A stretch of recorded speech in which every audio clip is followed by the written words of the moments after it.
Vamos partir direto de Camaquã, uma viagem, né, para o Panamá. São 5.356 quilômetros de distância. E está lá o nosso querido amigo, né, o homem viajou para participar da COP10 aí, mas acabou dando problema, né? Mas nós vamos conversar aí com o nosso querido amigo, né, o deputado Zé Nunes. Não sei que horário é aí, meu querido, mas bom dia, né? Daqui a pouco tu vai me dar boa tarde ou boa noite. Não, tranquilo, Rato. Bom dia. Bom dia. Tá me ouvindo bem aí, Rato? Tudo Chega com certinho. delay, eu acho. Tudo legal aí. Ótimo, ótimo. Então.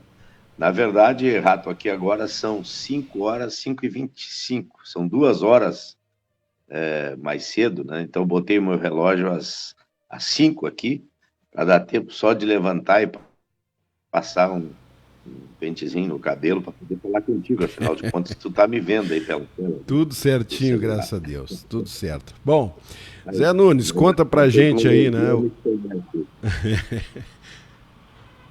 Conta pra gente aí, então, quais são as pautas, né? Deixaram vocês entrar, não deixaram, barraram. Agora eu vou te falar uma coisa, né? Que falta de educação dessas pessoas que estão, entre aspas, né, organizando este evento aí, não deixando a comitiva brasileira, onde nós temos uma área, maior área produtiva de fumo aqui da região sul do Brasil, né? E o pessoal acabou proibindo, né? Vocês que são autoridades, né, representantes daqui do nosso Rio Grande do Sul, não deixarem entrar, né, para participar das reuniões. Conta pra gente. Bom, eu acho que esse é assim a grande lacuna, né, do evento, porque a gente sabe que é um evento, que é uma conferência entre países, mas eu participei da Conferência do Clima lá em Dubai no final do ano passado, e uma conferência que é inclusive muito maior do que essa aqui, né? E foi engraçado porque foi muito fácil o credenciamento e a gente conseguiu participar de todos os eventos, inclusive poder escolher qual discussão a gente queria acompanhar e ouvir, participar, claro, como ouvinte, né? Quem não é delegado oficial não fala numa conferência de partes assim, mas pelo menos ouvir e participar. O que acontece, né? Eu acho que essa é uma questão que é muito ruim, porque ela gera sempre uma desconfiança, né?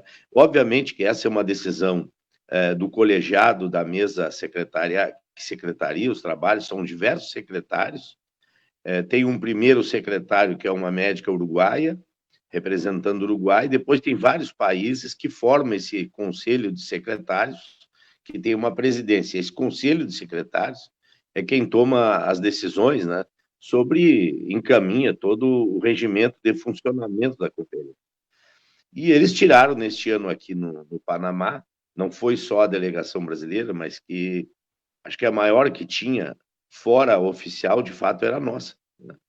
E eles tiraram uma resolução e um encaminhamento de não deixar ninguém que não fosse da delegação oficial. A delegação oficial é o seguinte: nós estamos aqui numa missão oficial da Assembleia Legislativa, uma missão oficial da Câmara Federal, mas cada país manda os seus delegados, esses que de fato formam a delegação oficial para a conferência. Fora a delegação oficial, eles não deixaram a gente entrar. Bom, isso impossibilitou com que a gente participasse. De uma certa forma, eu fiquei frustrado, porque gostaria muito de participar pelo menos dos primeiros 3, 4 dias.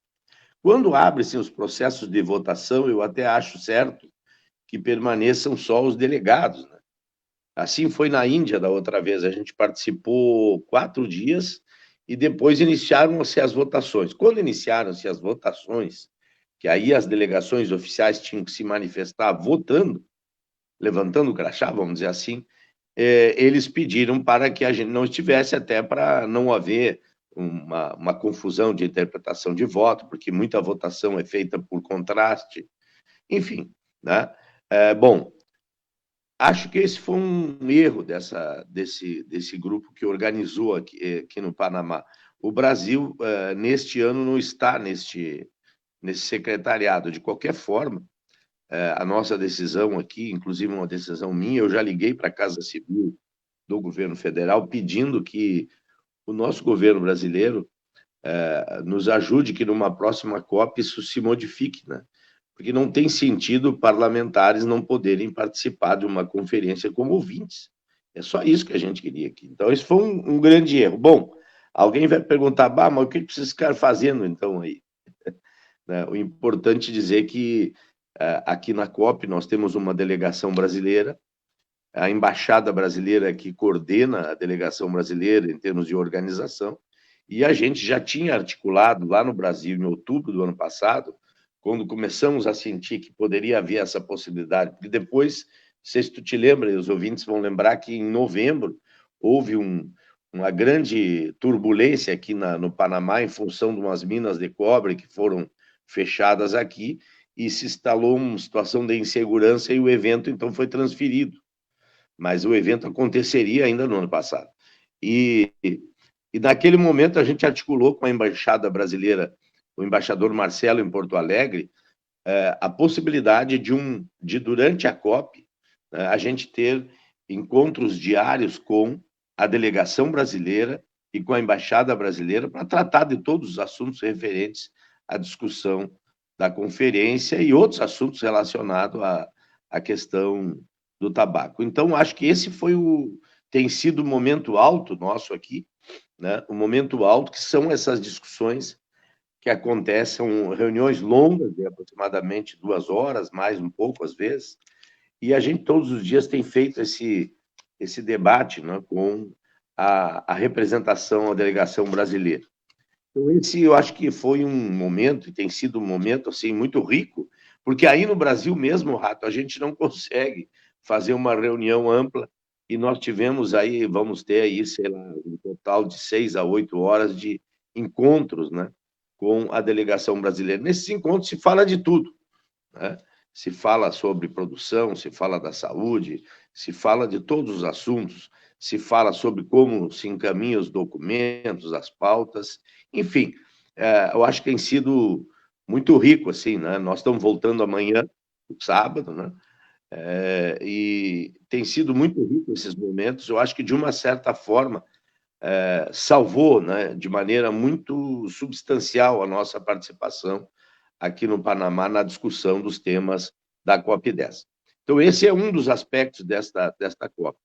Segundo, que eu quero falar, é sempre um momento tenso. Tu sabe que eu acompanho há muitos anos essa luta e existe na questão do tabaco toda uma disputa, né? E uma situação que talvez, se tivesse mais diálogo, se tivesse mais disposição a se dialogar todas as partes, nós teríamos uma condição melhor. Primeiro, porque, independente do governo que tiver no Brasil, nesse tratado, existem algumas regras, né? Nesse acordo da convenção, que não é a COP, é a conferência que trata sobre o tema da convenção. Existem algumas cláusulas que elas são cláusulas basilares do termo. Uma delas é a questão da produção, que não haja interferência em nada da produção. A outra é também que não haja nenhuma interferência no sistema de comercialização, assim como em todos os produtos. Quem regula a comercialização internacional e as normas é a Organização Mundial do Comércio. Não é a Organização Mundial da Saúde. Veja bem, a Organização Mundial do Comércio é quem regula as normas do comércio. Esse tratado ele tem um texto gravado que ele mantém isso. Então, aqui, obviamente, que se discute questões que, às vezes, têm implicação na produção, entendeu? São elementos que são discutidos pela ótica da saúde, mas também implicam na produção. Então, é isso que a gente fica vigilante, fica acompanhando, né? Fica observando e participando no sentido de poder estar muito atento a tudo que acontece. Mas, obviamente, que os parlamentares que aqui estão têm visões diferentes, isso não dá para esconder. Uns tem uma visão da coisa, outros têm outra. Eu quero aqui passar para ti a minha opinião, de tudo que eu estou vendo aqui. Primeiro, obviamente, que repudiar e de uma forma veemente o fato da gente não poder ter acompanhado, pelo menos aí nos primeiros 4 dias, quando não tem votações nesses primeiros 4 dias, não poder ter acompanhado a discussão, que eu acho que foi muito ruim, mas, de qualquer forma, também dizer que, para mim, a conferência já está salva por conta dos amplos debates que nós tivemos com a delegação brasileira e aqui, onde todos os ministérios fazem parte, então é muito importante isso. Segundo, dizer para os nossos agricultores, não há nenhuma medida aqui sendo discutida objetivamente de qualquer processo de restrição de produção, porque esse era o grande medo, assim, né? Acho que o grande receio de que nesta COP pudesse vir alguma medida restritiva à produção. Não existe isso, né? A COP, até eu estou com um papel aqui na minha frente com todos os assuntos que estão sendo discutidos. Talvez um dos assuntos que mais nos interessa, assim, muito nos interessa, que é o tema do cigarro eletrônico, o Brasil já firmou uma posição de que, inclusive hoje é sexta-feira, hoje é dia 9, né, me parece. Eu estou bem perdido, tem que olhar aqui, mas é dia 9. Hoje encerra-se a consulta pública da Anvisa, que é o primeiro passo para a discussão sobre o dispositivo eletrônico de cigarro. Cigarro eletrônico, vamos dizer assim, né? Tem um outro nome que chama, mas para mim é isso, cigarro eletrônico, e fica mais simples. Bom, eu não tenho uma posição ainda da implicação, né, da liberação do cigarro eletrônico na ótica dos agricultores, sabe? Porque, inclusive, nós aprovamos agora e apresentamos na Assembleia Legislativa, e eu vou levar a Anvisa, vou levar todo mundo para lá para a gente discutir isso, porque me preocupa muito, sabe? A minha preocupação é no sentido de que a liberação do cigarro eletrônico, as empresas dizem assim, bom, nós estamos ficando fora desse mercado, a nicotina que vai no cigarro eletrônico é a nicotina do tabaco, é o que eles dizem, os fabricantes de cigarro, e eles querem liberar. Por outro lado, nós temos uma grande quantidade já de pessoas fumando de forma ilegal, clandestina, e alimentando o mercado clandestino de cigarro eletrônico no Brasil. É muito significativo isso. E, por outro lado, nós temos a situação de saúde que é, de fato, sem o controle do que tem lá dentro desse cigarro eletrônico, né? E sem nenhuma condição de acompanhar o que é isso que as pessoas estão fumando. Bom, o que fazer? Na ótica dos produtores, as indústrias que fabricam cigarro, e eu preciso dizer aqui, eu respeito muito a indústria, mas eu sei que se a indústria que faz cigarro, se ela puder fazer cigarro sem ter produtor produzindo no campo, eu vou dizer que ela não estará muito preocupada. Ela olha a sua ótica, ela quer vender cigarro. Quem fabrica cigarro? Tem muita empresa que compra fumo em folha e vende fumo em folha. Mas quem fabrica cigarro, se ela puder fazer o cigarro, fazer o mesmo movimento e não ter o produtor para se incomodar, eu tenho certeza que ela vai optar por isso, porque é uma questão de ganhar dinheiro, né? Ninguém é bobo, ninguém é ingênuo, né, de achar que não seja assim. É assim, bom. E aí eu tenho uma preocupação, e vou até fazer uma comparação contigo aqui, Rato, eu não sei o tempo que eu tenho hoje, se eu posso ter um tempinho maior, né? Mas eu quero te fazer a seguinte colocação. Há 10 anos atrás, o carro elétrico ele não tinha viabilidade, porque as tais das baterias, elas davam uma autonomia no carro muito pequena, né? Porque você botava um carro elétrico, andava 100 quilômetros, e não tinha jeito, porque a bateria tinha que ser muito grande, a tecnologia era muito difícil. Bom, isso se tornava uma coisa inviável. Em 10 anos, se viabilizou um modelo de bateria e se constituiu um modelo de bateria com a pesquisa, que a bateria hoje ela está dando autonomia de 600, 700 quilômetros, é uma bateria que se carrega em 20 e poucos minutos, e ela é uma bateria pequena que vai embaixo do assoalho do carro e perfeitamente, bom, nem preciso falar, né? Porque a gente já está vendo os carros elétricos andando nas rodovias aí. Isso levou menos de uma década, se resolveu tudo, e hoje o carro elétrico vai disputar em breve o mercado com os carros convencionais de igual para igual, E eu tenho certeza, nos próximos 10 anos vamos ter mais carro elétrico sendo fabricado do que carro a gasolina e a óleo diesel. Bom, isso levou pouco tempo para resolver. Aí eu te pergunto, bom, será que a nicotina sintética, que hoje dizem, que eu não sei, mas dizem que ela é mais cara de ser extraída do que a nicotina da folha do tabaco, será que não vai ser viabilizada uma forma de sintetizar a nicotina de uma maneira mais prática, mais barata, mais rápida, e nós não termos também a substituição no cigarro eletrônico da nicotina do tabaco pela nicotina sintética? Não sei. Se isso acontecer, tchau para a produção de tabaco, porque nós vamos fazer o que com fumo se não houver a fabricação do cigarro e da nicotina extraída da folha do fumo para fazer produtos desse tipo. Então, é uma preocupação muito grande. Esse é um assunto que vai entrar aqui. Um outro assunto que vai entrar aqui agora, a partir de segunda, na MOP, é a questão forte do contrabando, né, e do comércio ilegal. E aí entra cigarro, entra tudo. Então, acho também importante. Teve uma questão que foi uma fala do embaixador aqui, e que houve algumas interpretações, e eu considero que é preciso esclarecer melhor as coisas, né? Primeiro, que o embaixador teria falado em restrição de produção. Não há nenhuma discussão de restrição de produção.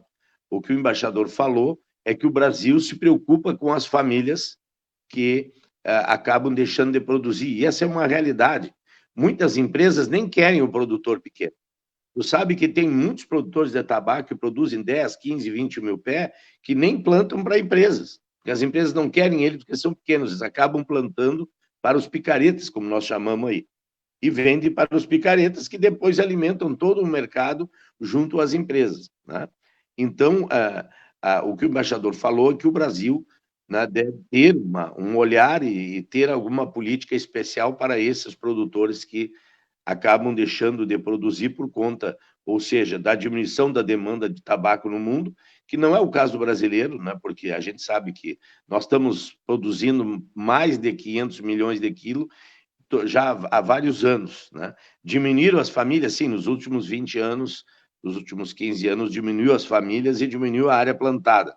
Portanto, a nossa produtividade aumentou. As famílias que ficaram produzindo estão produzindo mais tabaco. Então, houve aí todo um comentário, inclusive, assustando o produtor de tabaco, e não é verdade, não foi isso que tem muitos cards circulando entre os produtores, assustando os produtores. Eu quero dizer para os produtores de tabaco que, enquanto tiver demanda por tabaco no mundo, nós brasileiros, nós aí do Rio Grande do Sul, vamos estar produzindo tabaco, eu tenho certeza disso. Primeiro porque o nosso tabaco ele é muito bom, ele é muito competitivo pela sua qualidade. E segundo, porque não vai haver a produção do tabaco. É muito mais fácil liberar a maconha, hoje o debate é a liberação das drogas, que porque não se consegue, o mercado clandestino da droga, seja da maconha, ele é um mercado que não se consegue segurar. O Uruguai, a Irlanda e outros países já fizeram a liberação, inclusive, da maconha. Então, como é que nós vamos tratar de proibição na questão do fumo? É algo impossível, fora de cogitação, né? E, inclusive, as cláusulas pétreas da Convenção Quadros, elas não permitem isso. A questão que eu acho que também bateu aqui, que eu vi que nós tivemos... Eu estou falando aqui coisas que passaram pelos nossos debates aqui, viu, Rato? São assuntos que a gente conversou de frente a frente com toda a delegação oficial brasileira, com o embaixador, tratamos, conversamos, dialogamos, às vezes a turma um pouco mais nervosa, às vezes com mais calma, com mais carinho, enfim, uma reunião normal, como qualquer outra, né? O tema do meio ambiente, vamos dizer, essa é uma questão, bom, mas e aí vai prejudicar a produção, né? O que a gente viu aqui que eles estão discutindo é que na próxima COP se leve para a próxima COP levantamentos e estudos, dados, análises da fumicultura dentro do contexto mundial do clima. Tu sabe que esse não é um assunto que a gente tenha que se apavorar, né? E eu vi que aqui alguns se assustaram, mas como assim? Tu sabe que hoje toda a produção de gado, a questão do metano, principalmente, que é um gás de efeito estufa muito poderoso, toda a produção de gado hoje, e eu estava na Conferência do Clima, ela é estudada, é levantada, e o Brasil já está com um programa para a produção de gado com baixa emissão de carbono em cima de linhas de produção, num trabalho que a Embrapa apresentou, inclusive, lá na Conferência do Clima, lá em Dubai.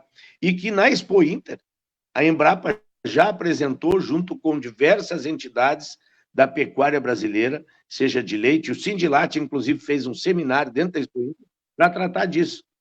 Então, qual é o problema da gente discutir? Eu tenho muita segurança. A produção de tabaco hoje, ela é uma produção que, por exemplo, a lenha utilizada. A lenha utilizada, ela é praticamente toda ela de madeira plantada.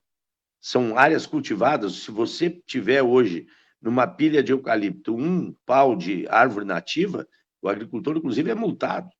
Então, não há mais aquele período de 20 anos atrás, quando se 30 anos atrás, que eu fiz isso. Na época, quando era guri, nós derrubava mata nativa e para queimar na estufa de fumo, lá eu e meu pai. Eu ajudei meu pai a fazer isso. Isso não existe mais. Hoje é área cultivada, inclusive as matas de eucalipto que são utilizadas para queimar o tabaco, elas poderiam, inclusive, dentro de um grande inventário, e nós vamos chamar ali na Assembleia uma reunião e uma audiência pública para discutir os créditos de carbono, quem sabe até pensar no contrário, pensar de fazer um grande inventário das matas que são plantadas pela agricultura familiar, mata de eucalipto e acácia, e usar, enquanto não são derrubadas, como crédito de carbono. Por que não? São tantas formas, não podemos ter preconceito com os assuntos. Ah, mas levanta um assunto que vai ser discutido. Não, você tem que participar da discussão. Não é problema nenhum.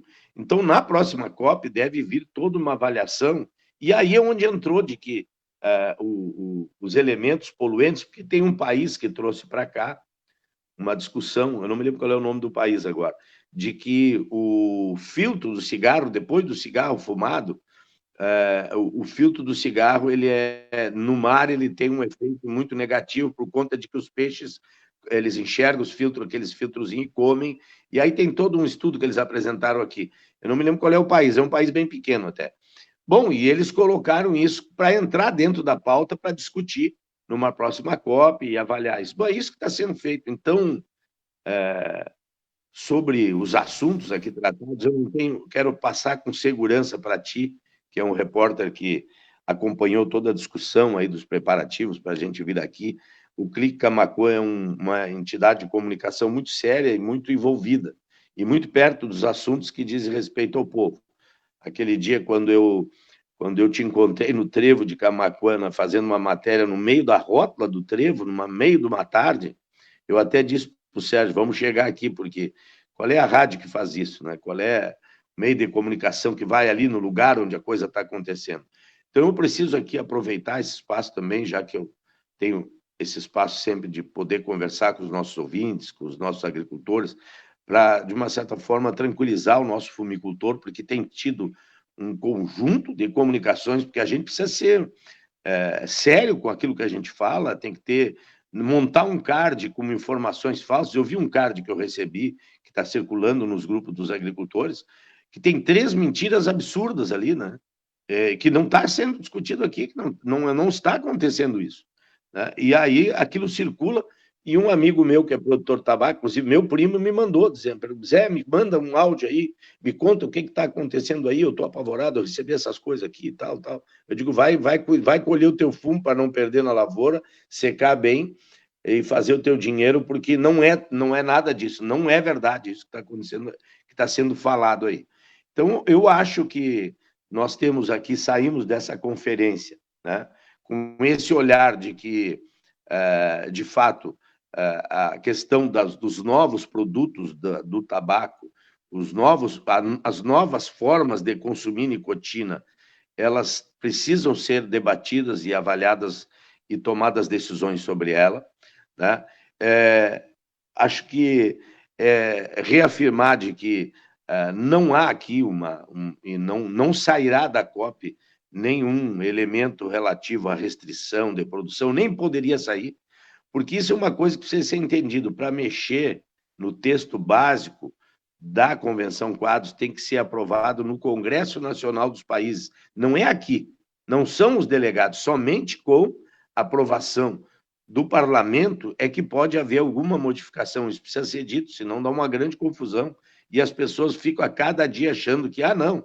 Aí tem aqueles que dizem assim, bom, mas é que lá aprovam coisas que têm implicações na produção. Sim, isso por isso que a gente está aqui. Pode ter aprovação de coisas que, de uma forma indireta, né, afetem lá a produção.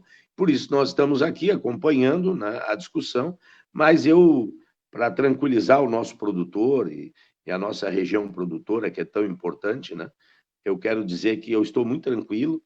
Hoje vai ser o nosso último dia aqui, de que nós não vamos ter nenhuma surpresa, nenhuma aprovação de algo que não esteja dentro do contexto, e que tudo vai continuar como está, o nosso povo vai continuar produzindo, né?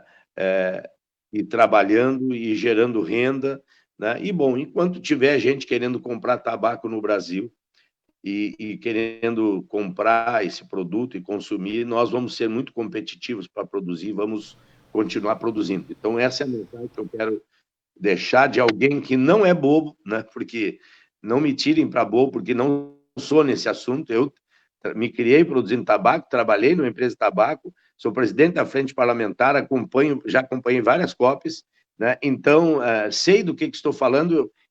Toda a Convenção Quadros, quando eles discutiram ela, os termos dela, a gente acompanhou desde o início a discussão. Então, quero tranquilizar o nosso produtor.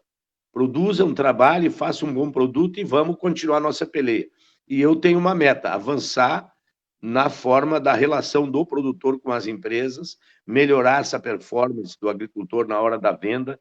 Essa, para mim, é uma das grandes missões. Tenho conversado aqui com o presidente do Sinditabaco, ele está aqui também na COP, inclusive ontem tratando com ele sobre o tema da diversificação. Aquele produtor que quiser, porque é uma grande confusão que eles fazem, é dizer que uma coisa é ter alguma política para diversificação, um juro diferente para o agricultor que quiser diversificar, por que não? Eu acho que nós temos que ter, inclusive, uma política, e eu estou defendendo isso junto ao MDA, uma política de diversificação para a agricultura familiar em todas as áreas. Uma linha de crédito especial, juro, prazos, financiamentos. O agricultor que quiser diversificar, fazer uma produção diferente, por que um agricultor que produz fumo, ele não pode ter 2, 3 hectares de fruta? Pode ter. Se ele quiser ter, que ele tenha um crédito especial para poder implementar, que ele possa... E quem sabe se ele planta 150, 200 mil pés de fumo, né? E nós quantas vezes recomendamos que se diminuísse a produção? Sabe por quê? Porque quando tem uma produção maior, muitas vezes o preço vai lá embaixo, a indústria joga como quer. E a gente... E os sindicatos, e nós, quantas vezes recomendamos, vamos diminuir a produção para a gente poder ter um preço melhor? Quantas vezes se fez isso? Então, eu acho que esses assuntos não podem ser tratados, né, de uma forma, eu diria assim, sempre com um olhar, né, sempre para o interesse de um lado só. Nós temos que olhar o interesse de todos. A gente olha a indústria, que é muito importante, sem indústria a gente não consegue vender o tabaco no exterior. Mas nós temos que olhar o produtor. O produtor precisa da indústria, mas a indústria também precisa do produtor, né? Os trabalhadores que trabalham, então a gente tem que ter o olhar de toda a cadeia.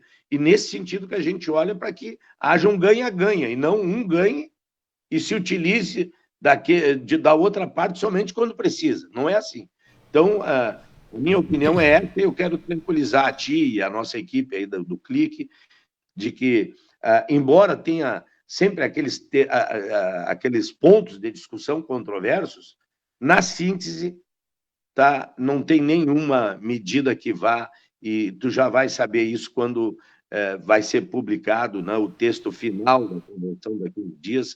O nosso produtor não terá nenhum problema maior, e a gente está aqui sempre atento, acompanhando, e vamos continuar acompanhando, dando continuidade aos assuntos que são tratados. Muito bem. Zé, uma boa viagem de retorno para vocês. Vai dar tempo de tu chegar e ainda pegar o carnaval lá em São Lourenço, que é um dos melhores da região sul do estado aqui. Uma boa estadia para vocês, boa viagem e até a próxima sexta-feira. Um abraço, Rato. Bom trabalho aí, né? Bom final de semana. Eu não sei onde é que vai passar o carnaval, mas se tu for a São Lourenço olhar algum carnaval, quiser jantar comigo lá em casa, eu vou ter o maior prazer de me atracar na frente da churrasqueira e assar uma costela para ti. Tá certo. Bom?